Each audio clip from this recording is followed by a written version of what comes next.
এমন একটা জায়গায় আইছি যে এই সময় দেখেন এত পরিমাণে কাশফুল ফুটছে, আর জায়গাটা এই কাশফুলের কারণে এত সুন্দর দেখা যাইতেছে।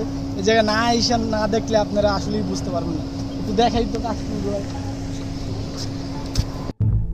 কাশফুলে পুরা ভরা।